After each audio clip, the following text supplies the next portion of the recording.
horizontal lines that you see in the canyon walls here, especially in the far canyon wall on our front right. Look reminiscent of sedimentary rock, but being that this island's 100% volcanic, each one of those lines represents a separate lava flow. You get a good idea in here just how this island was built up, just layer by layer over millions of years.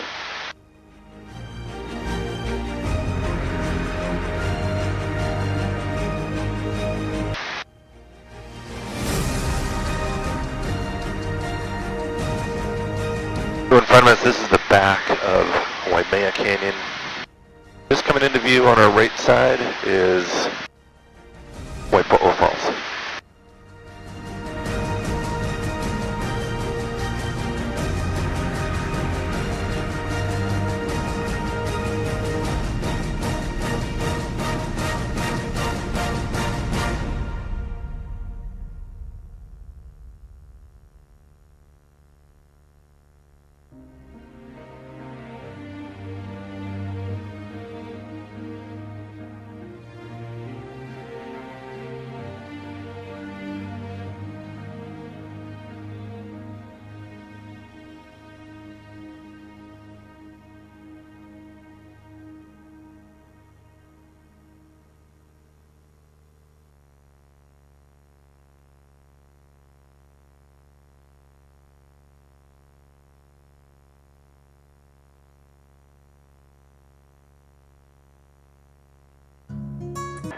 When was the last volcanic eruption on this island?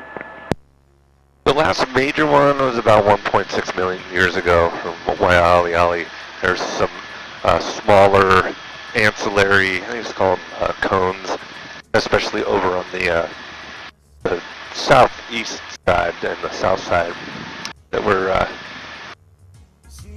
as recent as maybe 700,000 years ago.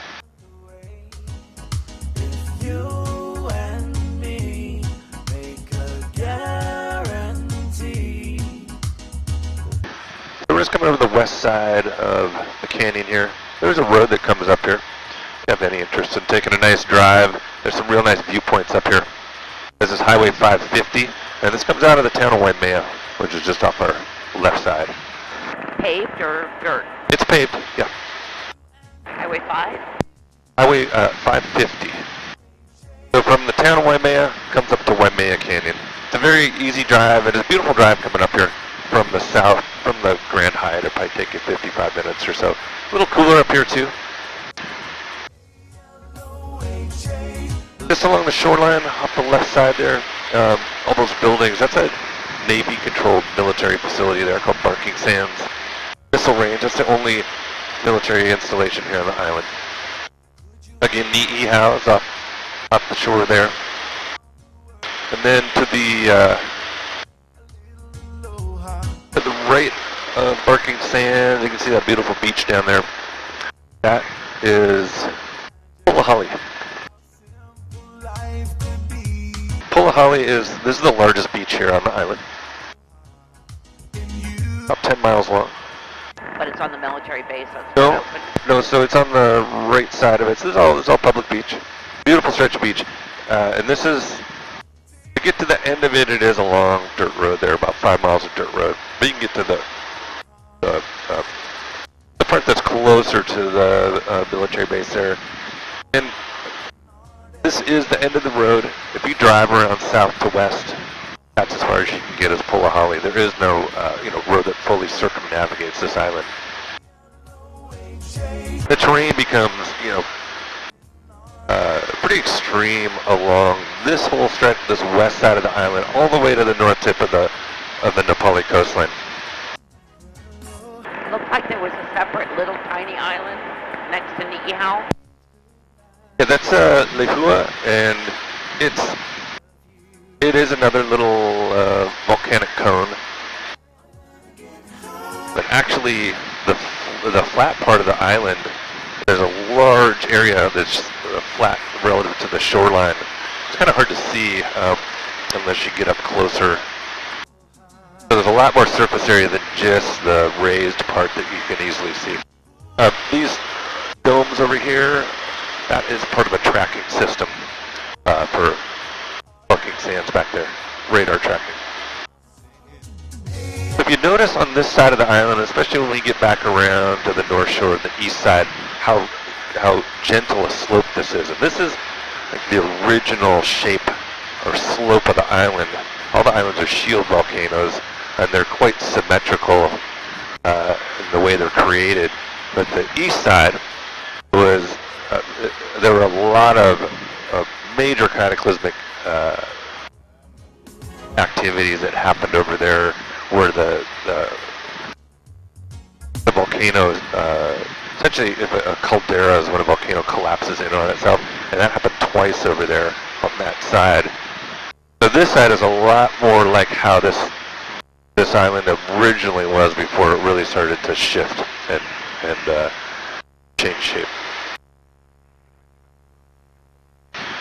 So we just came over the back of a valley here called Nuololo.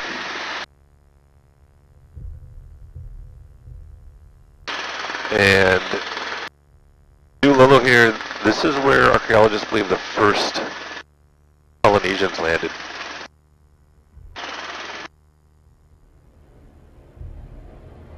They believe they came from the Marquesas Islands. And they found remains that date back to between 2 and 500 AD.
Welcome to the Nepali coastline. And we'll be flying up about 14 miles of the coast here. And we'll make our way into some of the valleys and do a little exploring along the way up. This whole area is inaccessible. Well, there is a trail, there's a hiking trail, it's called the Kalalau Trail. Not this first beach, but the next one, that long, kind of continuous long one. There's a trail that goes all the way from the north tip that we can see to that beach. So it's accessible, but it's a rather difficult hike. And definitely not a day hike. This is Hanapu Beach we're flying over, Hanapu Valley.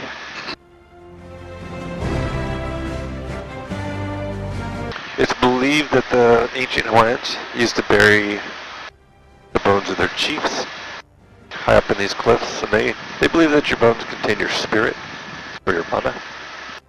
They also believe that the chiefs had supernatural powers, and felt that if that spirit power got into the hands of the wrong people, that it could be used against them, so they would lower someone down by rope, and they'd bury the bones high up in these cliffs.